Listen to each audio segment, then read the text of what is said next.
Your idea of what should be is about to be changed in radical ways. And they say that everything that has been hidden is going to be revealed. Every choice one makes in fear gets you more fear. One's innate knowing actually has very little to do with intellectual information. They say that the upper room, which is what they call the next octave of vibration, doesn't hold the density of fear.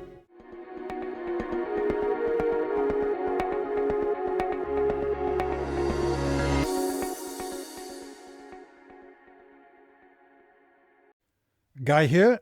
Today I welcome back to the podcast Paul Selig, and we get into a fabulous conversation which I felt really went deep and emotional around what's going on the planet right now and how it relates to him and us and all of us through these really interesting times. Now, the reason why I've put my face here for a moment before we jump into the podcast is because I had a notification from YouTube today, and it actually said that I've been podcasting on my YouTube channel has existed for 8 years. I'm blown away, absolutely blown away that I'm here and the podcast is still going. And through that time, I've seen a lot, like I've put a lot more love into YouTube now than I used to, along with my events and retreats and everything that I do. There's so much going on in my life, but at the end of the day, what I'm really passionate about, what my heart is to follow my heart and be a way show for other people, I guess, that are leading into spirituality. And over the years, I've gathered a lot of wisdom and want to pass it on. And that's why I have these conversations. That's why I do solo podcasts, and that's why I do what I do. But with all that in mind, what I've noticed over the last couple of months with YouTube is that my views have literally halved. And it's like it's going backwards. And the content, which I actually feel I'm producing some of the best podcast episodes I've done. And if you're a regular listener and viewer, I'm sure that you're enjoying them and get a lot out of it. The other thing I checked was that YouTube is only 30% of people that view my channel are actually subscribed. So look, is it going to help? I don't know. I'm going to continue to put the podcast out there at this stage anyway. I enjoy doing it, but I'm asking if you're not subscribed, I'd really appreciate that you do subscribe, because it continues to help get these conversations out there to people. And from what I read over the comments over the years and what I witnessed, that I feel these conversations are more important than ever. Anyway, enjoy this podcast with Paul. Appreciate it. Hope I get to meet you in person somewhere in the world someday. Much love. Paul, welcome back to the podcast. Glad to be here. Thank you.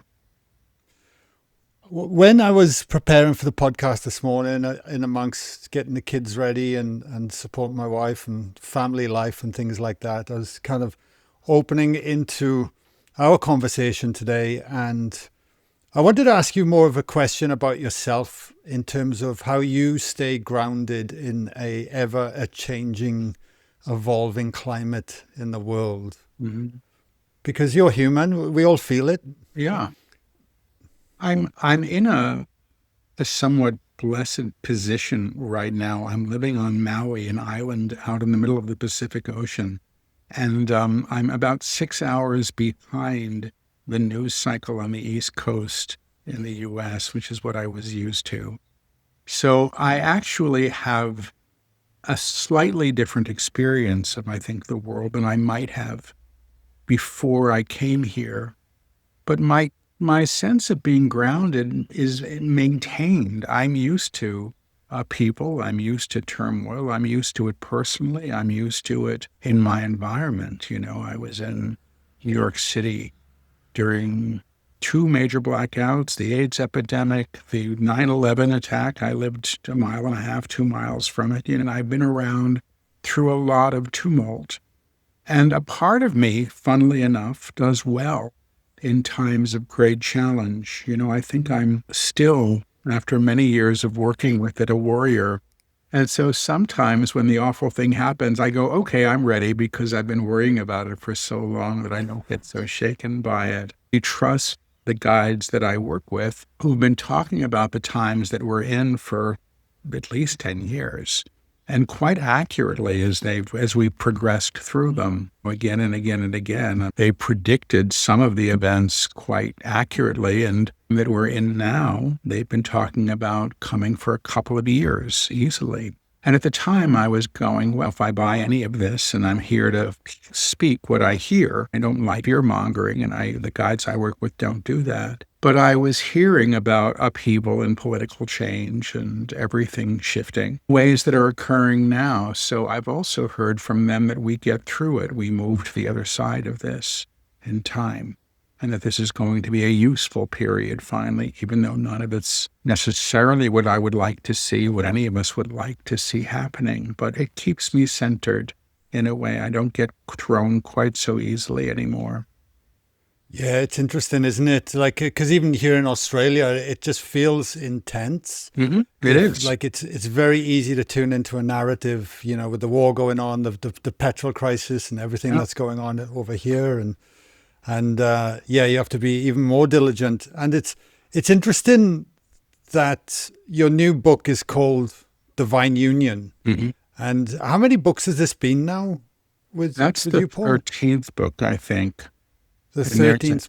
and there's another Yeah. one that's, ready and will be out sometime, I suppose, next winter. But this was the 13th book, yeah. Yeah. And how would you describe it? Does each book almost mirror what's collectively going on in consciousness at this time? What we're ready to hear Well, as these the books are messages are coming through? dictated a year or two before they're published. And it's Right. interesting because when they come out, they're very apropos and very accurate, and I'm sometimes surprised by that. There was a book they were delivering a couple of years ago, and they were speaking some amount about war. And we weren't at war. The U.S. wasn't at war at that time. And by the time the book was out, indeed, there was war happening. So I know that they're texts, but I think that they are speaking to where we come to in order to support us in moving through these stages of growth and evolution, and how to maintain an awareness of spirit or the divine or whatever you want to call it through these challenges. So it's always been that way, truthfully, going back to the very, very first book, which was dictated through me in 2009 and published in Nice. 2010. Wow. Yeah. How much has your life changed from that point of opening up and bringing in this through? So it must be obviously impacting your life over that Yeah. time.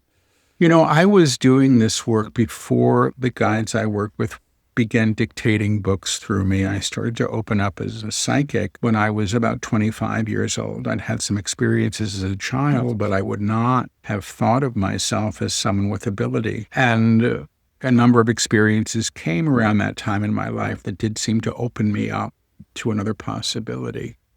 The book started coming when I was, I think, 48 years old. Was around that. I was that old, and I've been channeling or doing some version of it, not as I do now with lecturing, since I was maybe 32. So I was developed over a period of years to be working at the level that I work at now. I didn't expect this. I wasn't somebody who really believed in channeling, truthfully. And some of what passes for channeling now, I have questions about in the world, But I know how I work, and I know what happens. And how has my life changed? Well, everything's changed.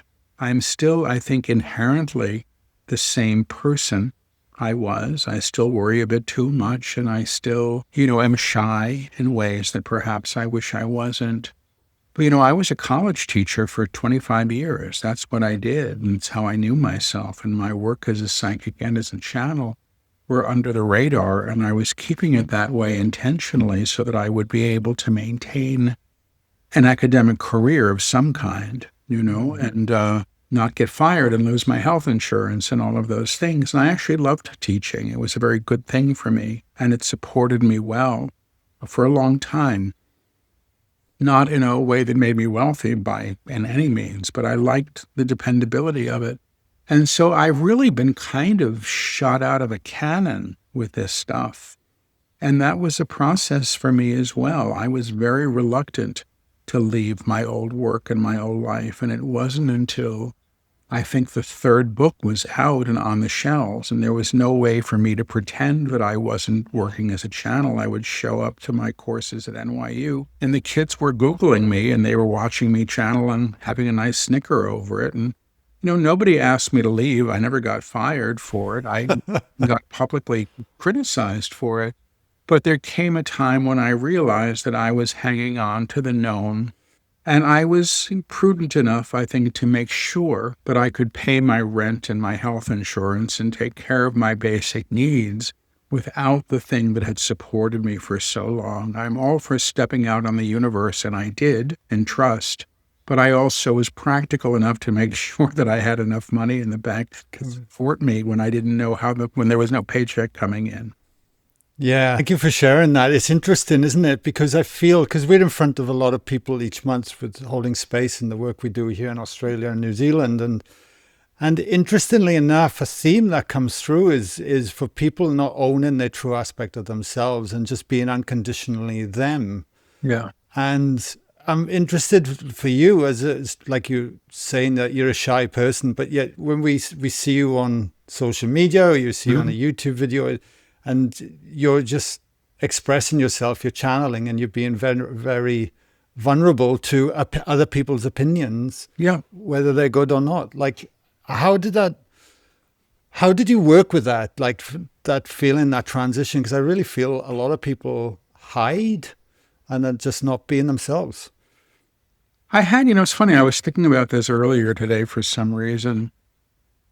A psychic that I knew gave me a reading a number of years ago, and I think before maybe the first book came out, and she said, what's interesting is that one of the reasons you're able to work is that you've been through public humiliation. You understand that already, and you have less invested as a result of that. I still care what people think of me, but not in the way that I used to. And I, was a bullied kid. I mean, I wasn't somebody who was marching proudly through my life. I was mostly kind of keeping my head down in some ways.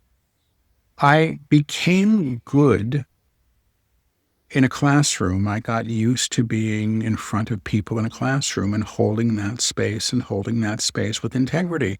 And when I was a kid, I liked to perform. I liked to, be in the school plays and things like that. So there was a part of me that I think was seeking to be seen, even if I wasn't comfortable with it. But what happened is that the skill set that I developed from showing up in a classroom for a long time and having to share of myself and care for other people in a very specific way where there was not really much expected back in return, except that people showed up and did their work, allowed me to show up for this stuff. And in the years that I've been doing this, when I first started channeling publicly and doing groups, I would often say, hello, my name is such and such. And that was all you would see from me until the end of the weekend. And then the guy would come back and say, well, thank you all for coming. See you later. Everything else was the guys. They wanted to talk. They could talk. I was happy to disappear or hide under the chair myself. And eventually I found that if I introduced myself and I spoke about how this came to be and how this whole phenomena began, which wasn't asked for or anticipated on my part. I was surprised when it happened and it took some time to get behind it.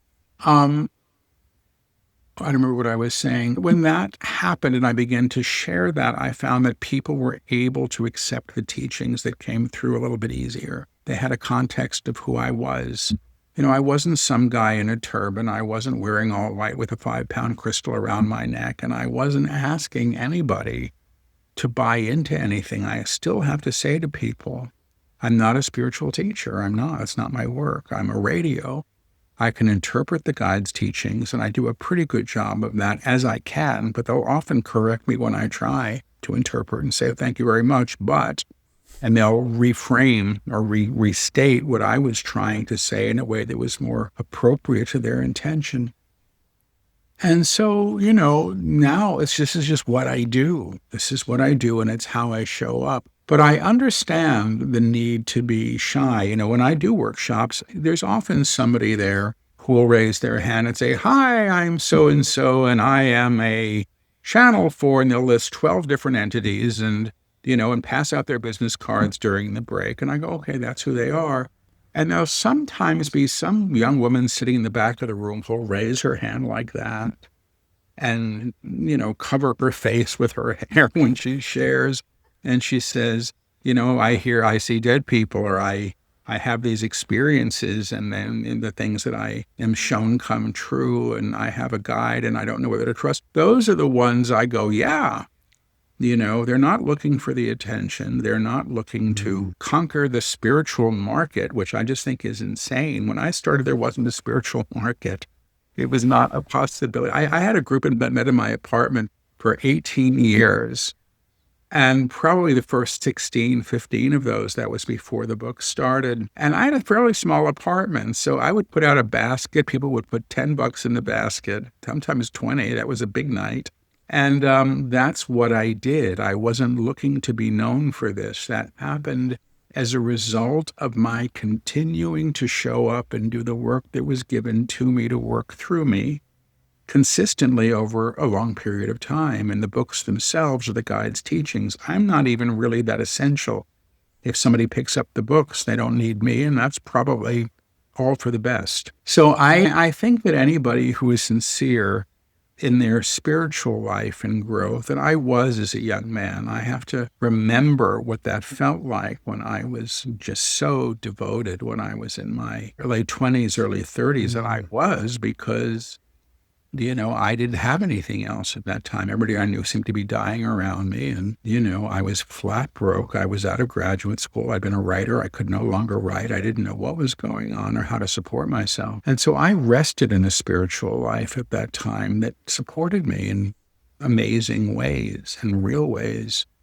But I wasn't looking to get something out of it. And I think if anybody is sincere and if somebody has the ability and they ask to be developed, I think you do have to ask, they'll get developed in some way. I had teachers show up at different times. I had mentors or a book that would show up that would give me the next step. And that was hugely helpful. When I came into this work, it was the late, when I got sober, which was when I was 25, it was 1987. And the first New Age was happening then. The actress Shirley MacLaine was all over the place talking about crystals and past lives. And, there was Louise Hay. And then it all dropped out. There was nothing. There was not a scene. It's back again in a different way, informed by different things. And I think that's a great thing, But I think wherever you show up, if you're willing, you'll be met. It's been my experience. Thank you for sharing that. It feels, because it's interesting because, I've been podcasting since 2013, right? At first in the health space and now into this space after my own inner awakenings that were coming on. And it's exposed me to a lot of people and conversations and connections over the years. Yeah. And the space you speak of is, I find interesting because it feels like you're speaking to really about genuinely being your authentic self unconditionally and not reaching for certain things. Like even the spiritual industry feels like there's a push, a drive to be seen and to be heard, and it loses its essence of what we're actually trying to do here, even within our own personal lives and for those around us. What has helped you then connect to that authentic self, if that's another way of saying it, or to be conscious of not making spiritual goals per se, and to actually be living the teachings that we do, because it's a subtle trap, I feel, for all of us. I don't know how well I succeed, but I know why I don't go that other route. When the very first group that I ever held in my apartment, the guides I was already beginning to work with said, don't advertise. Have people over, don't advertise. And I went, I wonder why. And I had an apartment full of people. People just heard about it from other people, or friends would bump into me. And I think I went through a real period in the early days. I studied healing. My hands would get all hot. I wanted to fix everybody. I think I was suffering. I had been a very promising writer with a grand career laid out. And suddenly when I stopped drinking, I wasn't writing anymore. I didn't know what to do. I was scared to death.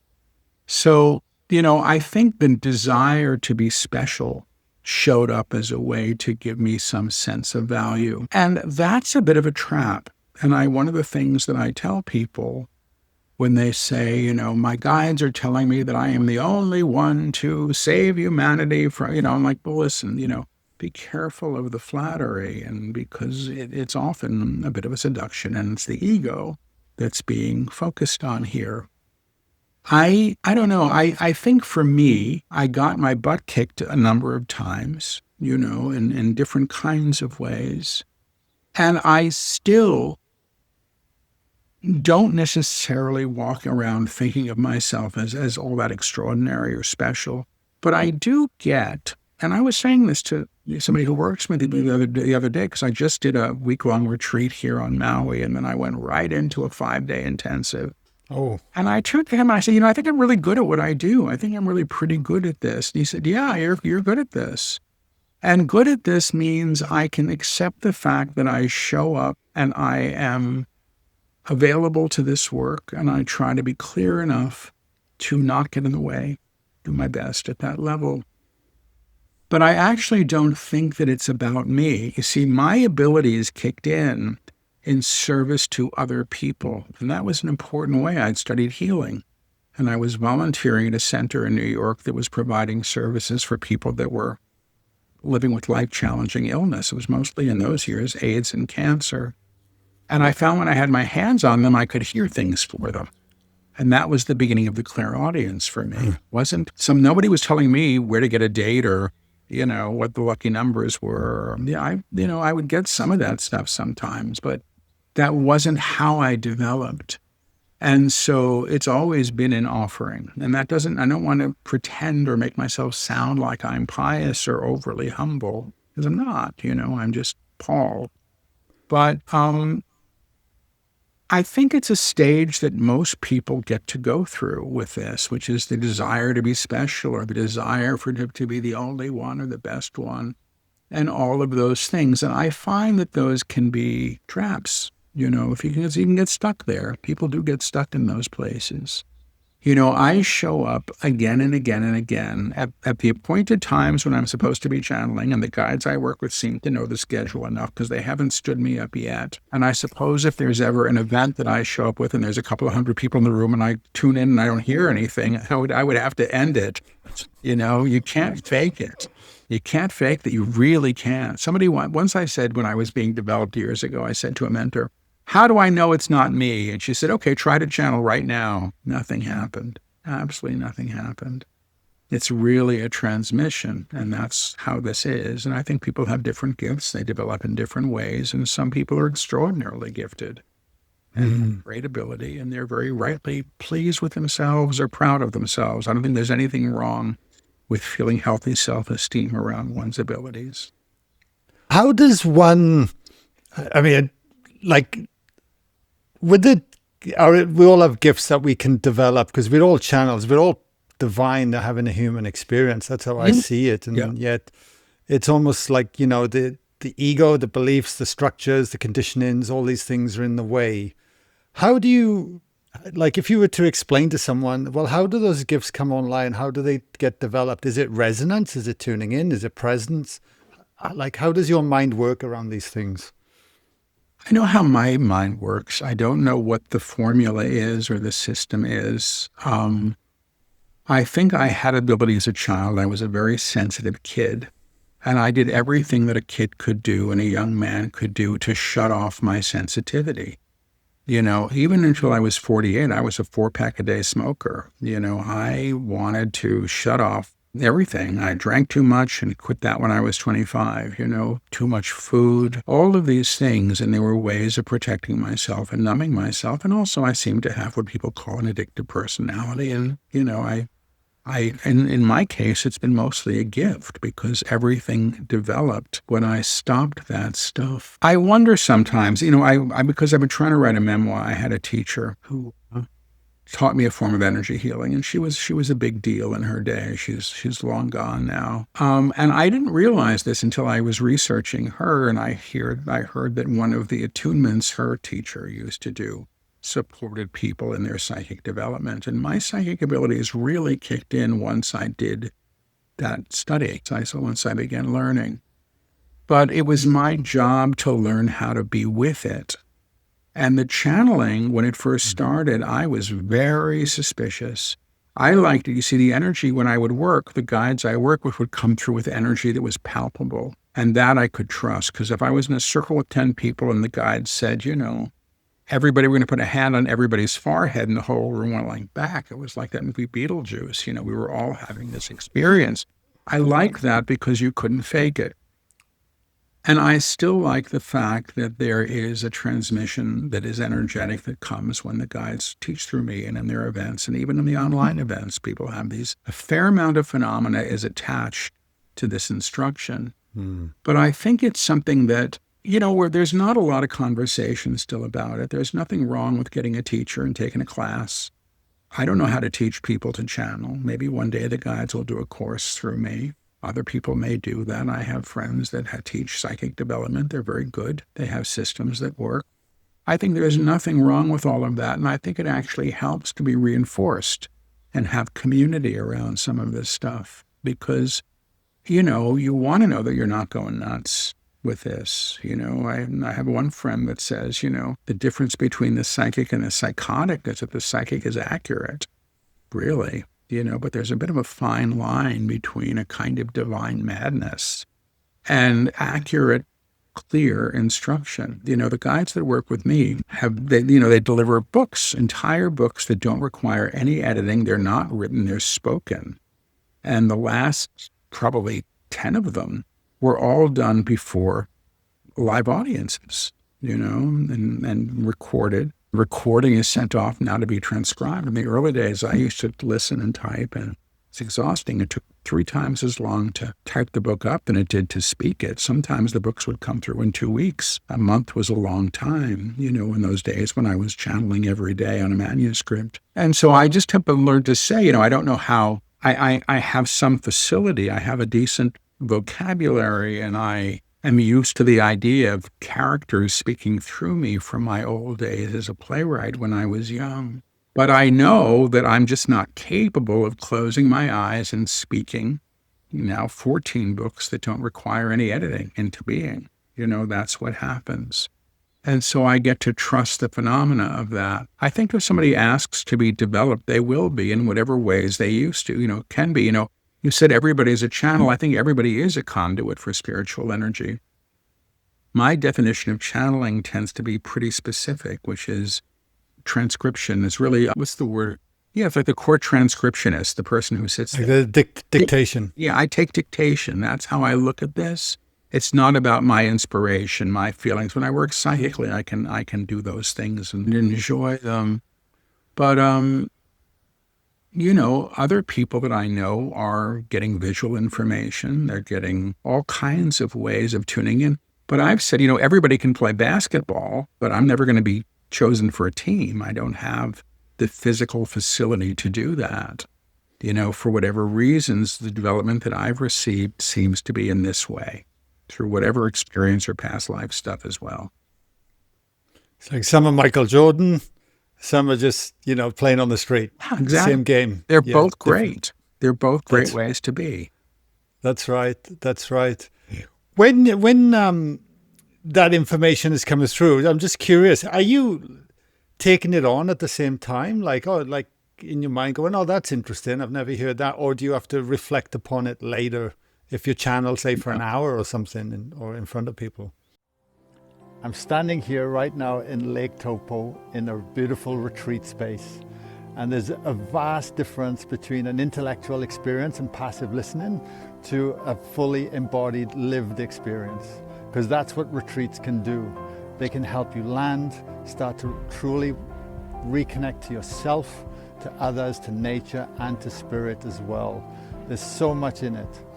That's why we created Live in Flow, and that's why we are so passionate about getting this work out there and bringing people together. If you want to find out more when our next retreat or event is coming up, just check out the link below. And now, back to the podcast.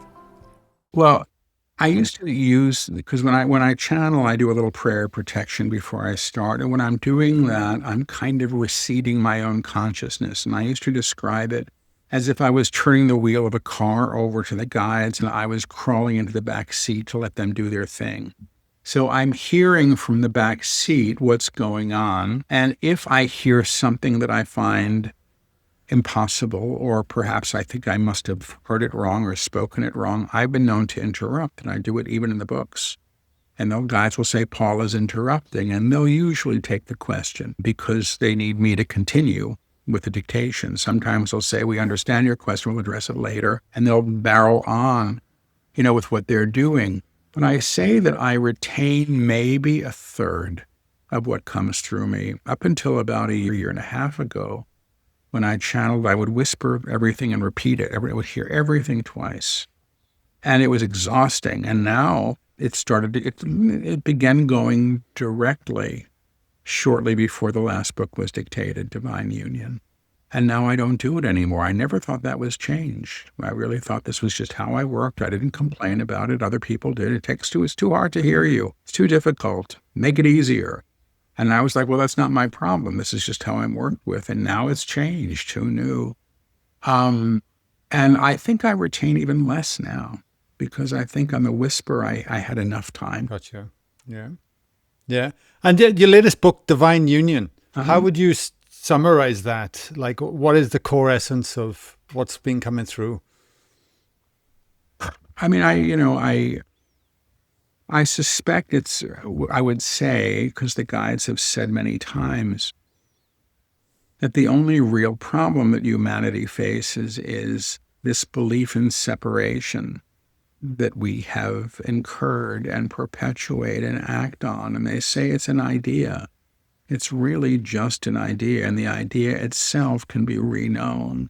And we can move to a level of union, not only with Source, but with one another. And this isn't, I don't think this is like a feel-good, airy-fairy rainbows and unicorns kind of thing. I think they're speaking at a different level.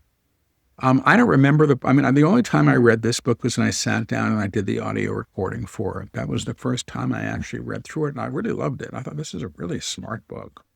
It's really, I was like so pleased. I thought they did a good job through me on this one, because when I'm doing it, I don't no idea. People said that was a good lecture. I go, I hope so, because I can't go back and change anything. So it's about what it says, divine union. The claim that they're teaching these days is, and they use the word God, although they unpack that word too, because it's gotten so loaded with stuff. But they'll often say, I am in God, I am of God, I am with God. Moving into an awareness of one's unity with the Source as form and as everything that exists outside of form and as the essence that's always with you. Because what's coming to me as you speak and this, even just the words divine union and like you say, the union within ourselves, I feel needs to be healed, the union, with our communities and humans to the greater collective. And, obviously, if everything's by design, we're in a world of now AI is kicking in, right? Artificial intelligence. And it's like, it seems very easy to outsource our intelligence these days and lose sight of then our own unique abilities that can be atrophying through, no better the word, from just not using it anymore. And I wonder what your thoughts were in the soup of this mix that is happening right now. Because I look at it almost like AI versus AI. That was the conversation I was having earlier with my mate this week, in terms of artificial intelligence versus authentic intelligence, where we're actually developing our own uniqueness in this time. I think that there's a difference between intellectual knowing and information and claircognizance or true knowing. They're completely different things. And when you move into knowing, one's true knowing, you're not really calling on the information that's been accrued through what my guides call the common field, which is all born in historical data.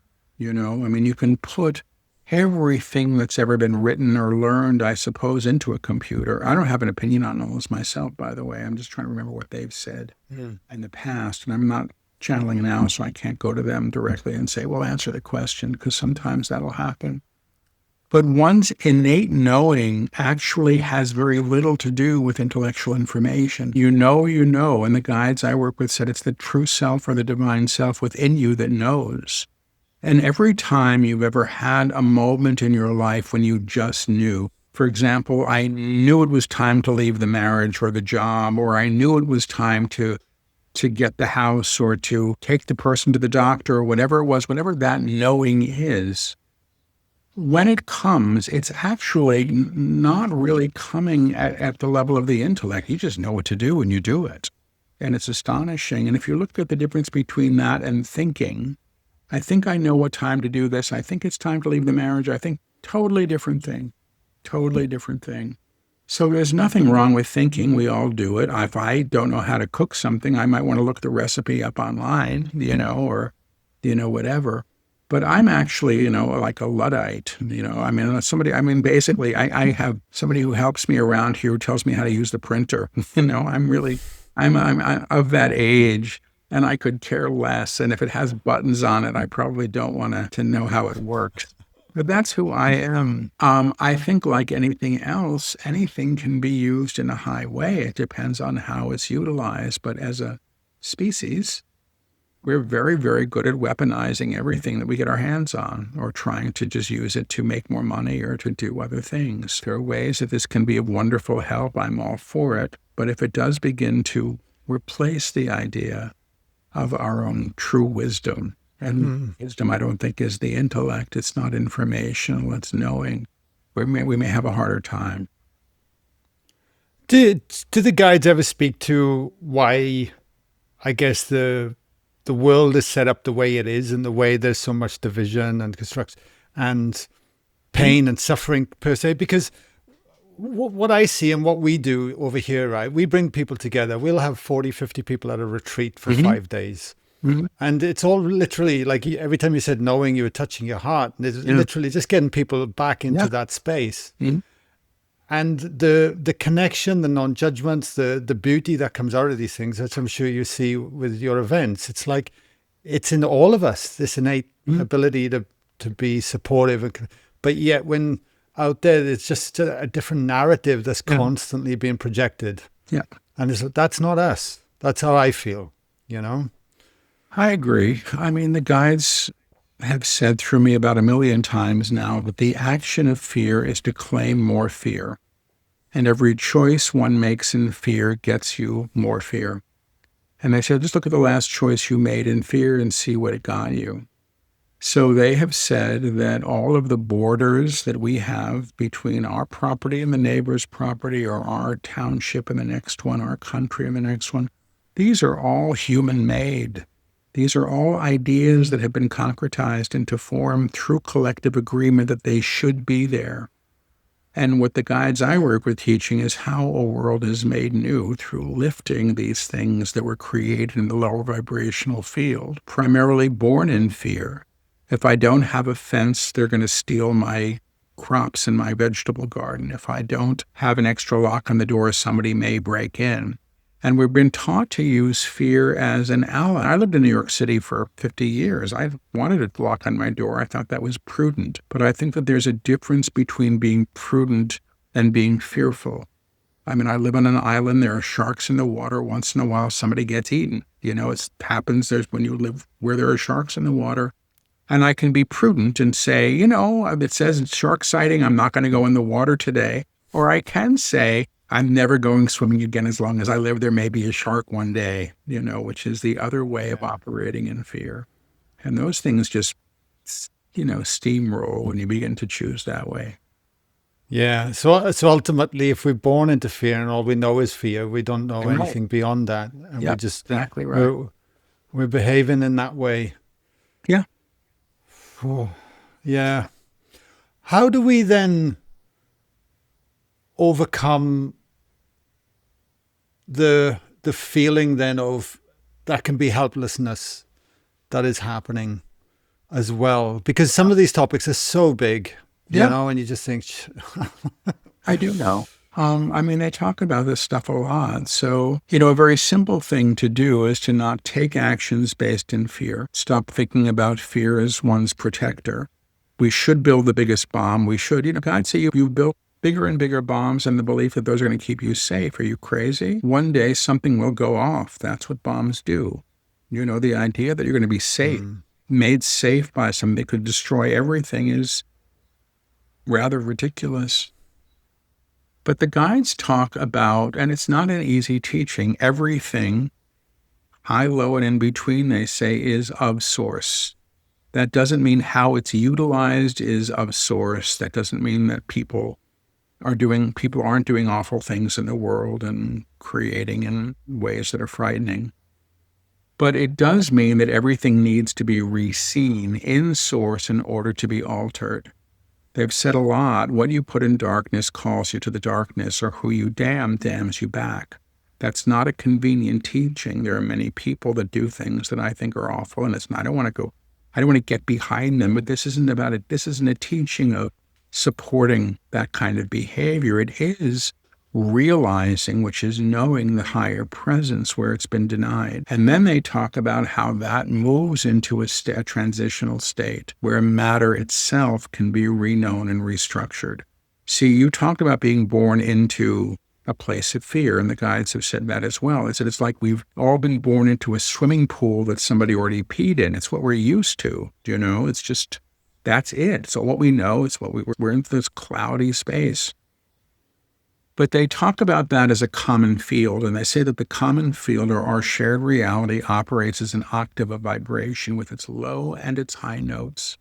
You can call low, I suppose, evil, war, all those things, greed, and high tones, love, compassion, whatever.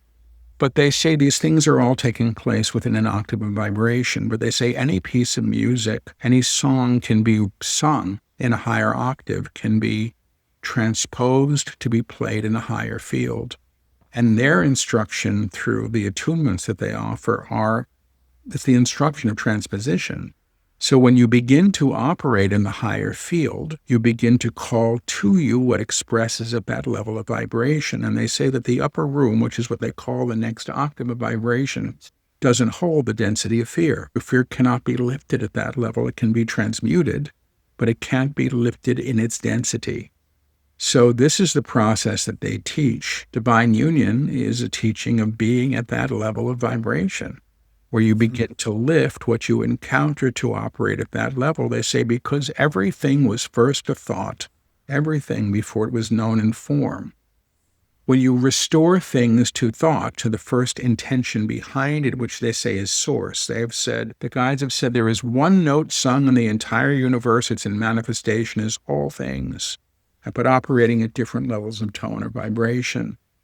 Anything that has been held in a low tone can be lifted and changed. And they say that's how a world is made new. That is their teaching, the self-help teaching. This is about transforming the world.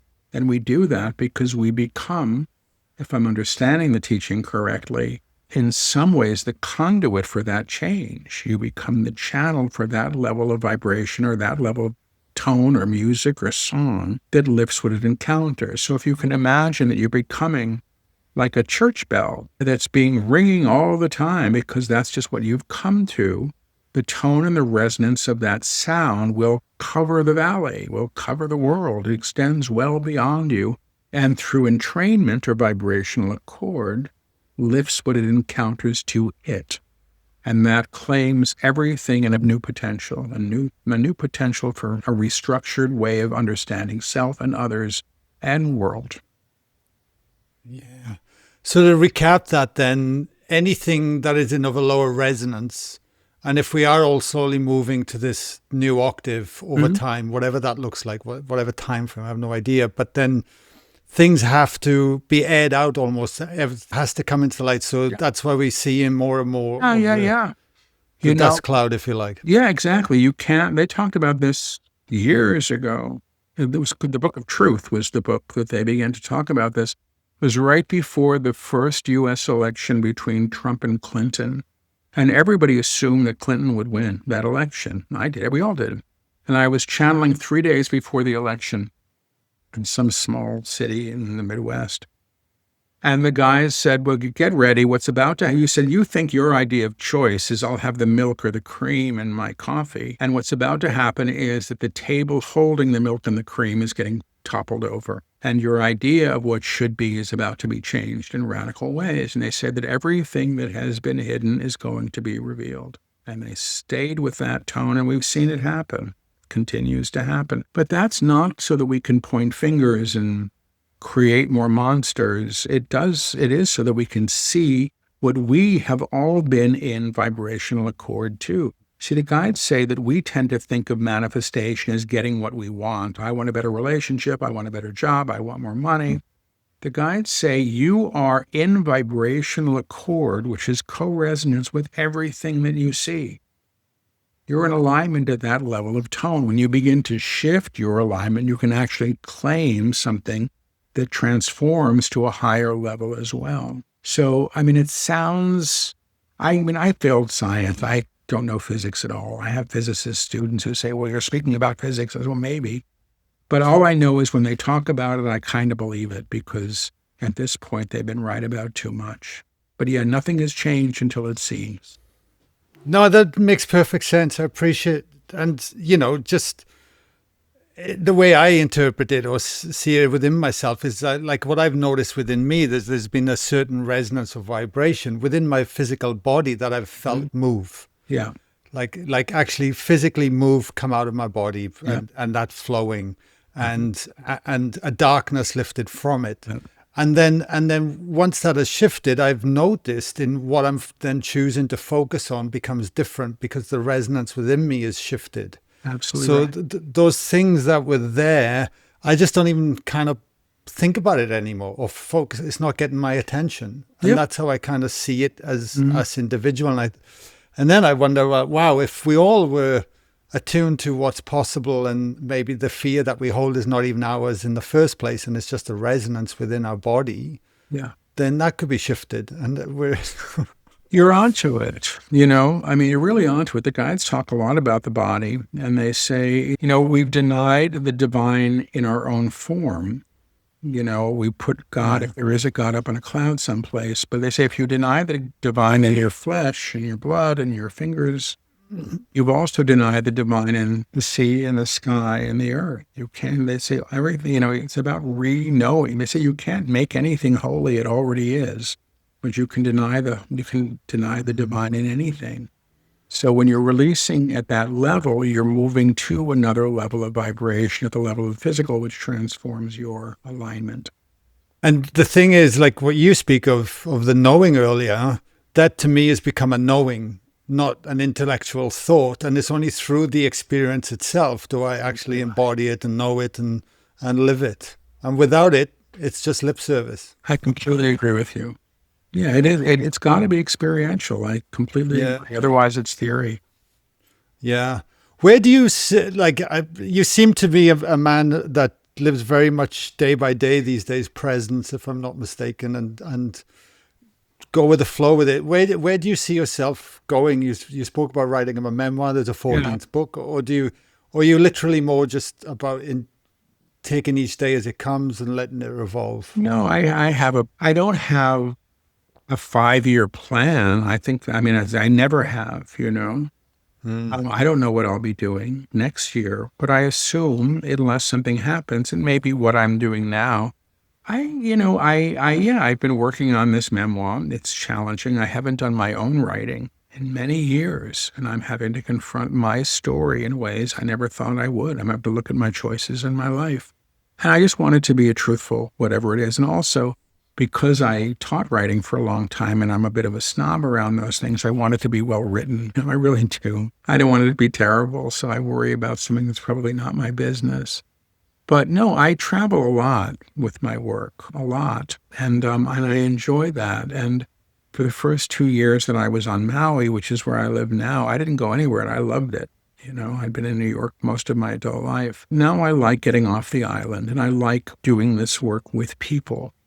But I don't have, there's nothing I'm wanting. I say, I would like a relationship, but I suppose if I really wanted that, maybe I'd have it already, It's not like I'm not getting any younger, and I've managed to to bypass that. But some days I just want 20 dogs. I have 2 dogs now, and I love my dogs. So sometimes I want 20. I've got a feral cat colony at the bottom of my driveway that I'm very happy with. I go visit them and feed them every day. My life is much more simple than it used to be in terms of my requirements, but I do work that I seem to be good at and generally enjoy most of the time.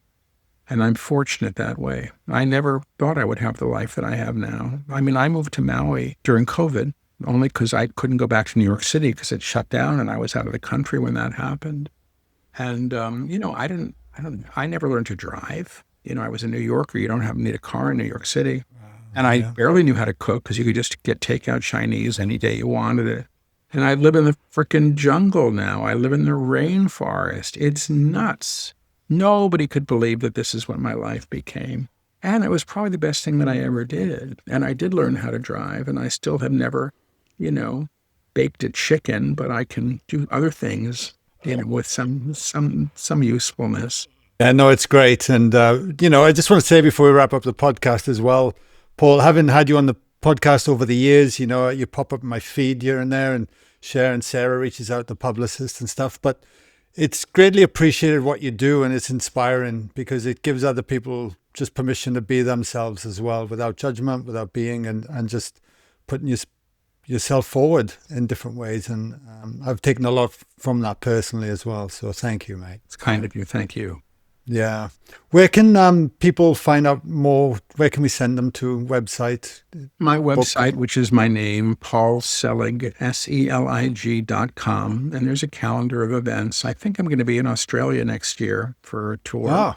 That's the plan. I don't think that's being advertised yet, but it's in the works. And but yeah, I'm all over the place, and I teach online every week. So I'm channeling on Wednesdays. I know we have people from Australia on the online series, so people are either staying up or maybe it's morning or something when we do it. I don't know. But anyway, that's where it's all at. And there's information in the books, and there's lots of video, and there's a ton of stuff of me channeling up on YouTube. It's available, lectures from the guides. Yeah, beautiful. Thanks, Paul. Really appreciate your time, mate. Thank you. Nice to see you. Thank you, sir. Likewise, buddy.